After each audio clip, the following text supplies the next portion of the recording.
A recent update on the Dinosaur Protection Group website has revealed a hoard of information about what happened to InGen, Masrani, Isla Nublar and Isla Sorna, and all the dinosaurs on those islands, between the events of The Lost World and Jurassic World.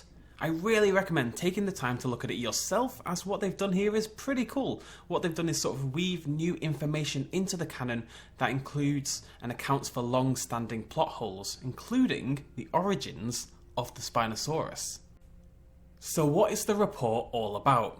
Well, it's about the failure of the Gene Guard Act. This was implemented in 1997 as a response to the San Diego incident, i.e. the end of the Lost World. The act was helped along by senior InGen officials who were acting to implement John Hammond's dream at the end of that film, to leave these dinosaurs in peace and to make Isla Sorna essentially a dinosaur preserve. They did this by extending dinosaurs the same rights as other endangered creatures, restricting access to the two islands, and stopping InGen from producing any more dinosaurs or harming the existing ones. As you'll see, this protection didn't last long. In 1998, after the death of John Hammond, Masrani Global completed their takeover of InGen, with the Act still in place. By 2003, however, high-ranking members of the US Senate would soften the Act, citing confidence in the abilities of Masrani to right the wrongs of the past, and thus paving the way for Jurassic World to be constructed. 12 years later, in 2015, an investigation into the Jurassic World incident would discover that those high-ranking officials were bribed and paid off by a Masrani official, paying their way into a soft act that would then let them build their dream park. That same 2015 investigation also discovered that many of the species on Isla Nublar had in fact been produced prior to 2003 when the act was softened. These dinosaurs were being bred in secret on Isla Sorna just 3 months or so after Masrani acquired InGen by a small secret group of scientists, and they included dinosaurs such as Ankylosaurus, Ceratosaurus, Coryphosaurus, all these dinosaurs we saw in Jurassic Park 3 but weren't on InGen list, and of course, Spinosaurus. You'll remember that in Jurassic Park 3, Billy comments that he doesn't remember the Spinosaurus from InGen's list, and Grant replies that it wasn't on InGen's list. This was never really explored further in the canon, but what these documents tell us is that the Spinosaurus was actually produced by Masrani in secret on Isla Sorna, along with the other dinosaurs you see in Jurassic Park 3, with the eventual plan of moving them over to the mainland. Whether Simon Masrani himself was aware of this, we don't know. He seemed like a pretty nice guy, but he's also a business guy, so you never really know for sure. The report goes on to mention amalgam testing occurring on Isla Sorna during that same time period.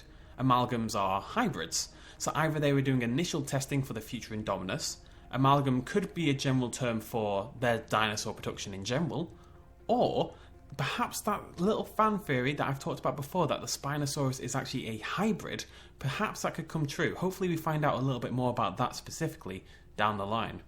So Masrani is producing all these dinosaurs on Isla Sorna in secret before the act got softened. They're producing these dinosaurs illegally, with the plan to move them to Nublar.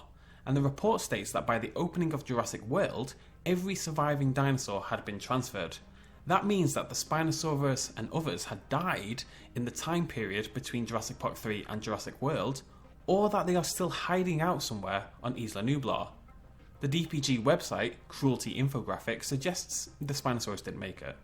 It also means that Isla Sorna is in fact now barren, perhaps populated by a few straggler dinosaurs that remained unfound by Masrani when they went in to basically pillage the island.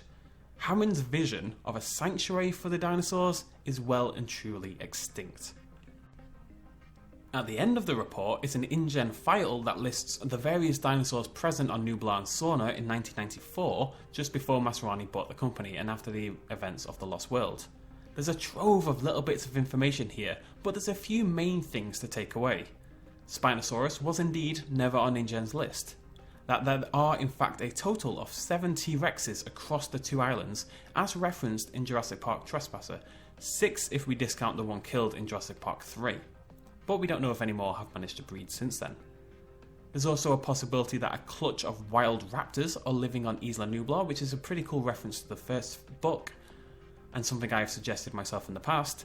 And finally, and most heartbreakingly, our beloved Triceratops from the first film did in fact die, and was gorged upon by a T-Rex. Rest in peace. There's a lot of other little details I'm going to leave for you guys to enjoy and find out for yourselves, but this is one of my favourite things the DPG has done. It's connected our modern Jurassic Park canon with the old, and filled in some plot holes at the same time. Hopefully more information emerges over time, and be sure to subscribe to have it broken down right here when it does happen. Cheers, much love, as always. Bye bye.